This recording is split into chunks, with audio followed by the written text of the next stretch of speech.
നമ്മൾ മരിച്ചാൽ നമ്മളെ ഖബറിന്റെ അടുത്ത് വന്നിട്ട് ഇരിക്കും. നമ്മളെ മരിച്ചാൽ നമ്മളെ ഖബറിന്റെ അടുത്ത് വന്നിട്ട് എന്റെ അമ്മാക്ക് പുറത്തു കൊടുക്കണം, എന്റെ വാപ്പാക്ക് സ്വർഗം കൊടുക്കണോ എന്ന് പറയാൻ അല്ലാഹു നമുക്ക് സ്വാലിഹായ മക്കളെ തരട്ടെ. വലിയ മാരകമായ രോഗം അല്ലാഹു തരാതിരിക്കട്ടെ. ഒരുപാട് പ്രവാസികളുണ്ട്.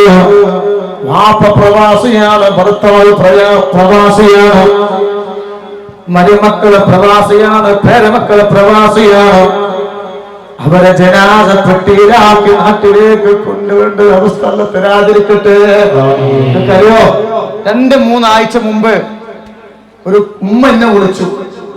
എന്നിട്ട് എന്നോട് പറഞ്ഞു, എന്റെ മകൾക്ക് വന്ന ഗതി ഒരാൾക്കും വരാതിരിക്കട്ടെ, അതിന് തങ്ങൾ പദ്വാരിക്കണം.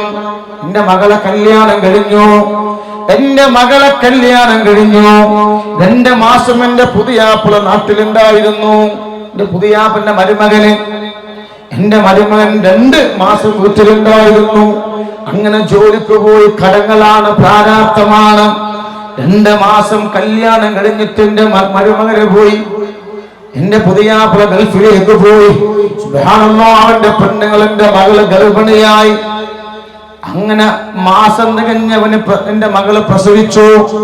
പ്രസവിച്ച ഉടനെ തന്നെ എന്റെ മരുമകന് പറഞ്ഞു, ഉമ്മ ഞാൻ നാട്ടിലേക്ക് വരികയാണ്.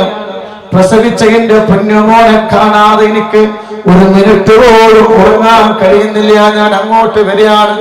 ഉമ്മാനെങ്ങനെ വിളിച്ച് ദിവസം പറയും, ഉമ്മ ഞാൻ നാട്ടിലേക്ക് വരികയാണ്. 24 മണിക്കൂറും പെണ്ണുങ്ങളെ ഫോണിലേക്ക് എന്താ പറയുക, വീഡിയോ കോള്, ആ കുഞ്ഞു മോനെ കാണാൻ. അങ്ങനെ കുറച്ച് മാസങ്ങൾ കഴിഞ്ഞു. ഉമ്മാവോട് പറഞ്ഞു, ഉമ്മ എന്റെ മകനെ കാണാതെ എനിക്ക് കഴിയുന്നില്ല ഉമ്മ, അവന് താരാട്ട്, എനിക്ക് താരാട്ട് പാട്ട് പാടണം, എന്റെ ചുമലിൽ അവനെ ഏറ്റു നടക്കണം, അതുകൊണ്ട് എനിക്ക് നാട്ടിക്ക് വരണം ഉമ്മ.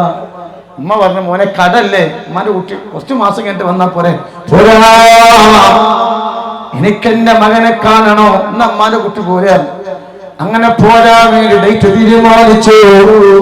അങ്ങനെ 2-3 ദിവസങ്ങൾ കഴിഞ്ഞു. ചെറിയൊരു നെഞ്ചുവേദന വന്നു. ആശുപത്രി കൊണ്ടുപോയപ്പോ ഡോക്ടർമാര് വിധി എഴുതി 10 മിനിറ്റ് കൊണ്ട് ഈ മനുഷ്യന് ഈ ലോകത്തോട് ഇവിടെ പറഞ്ഞിട്ടുണ്ട്. അങ്ങനത്തെ ഒരു അവസ്ഥ തരാതെക്കട്ടെ.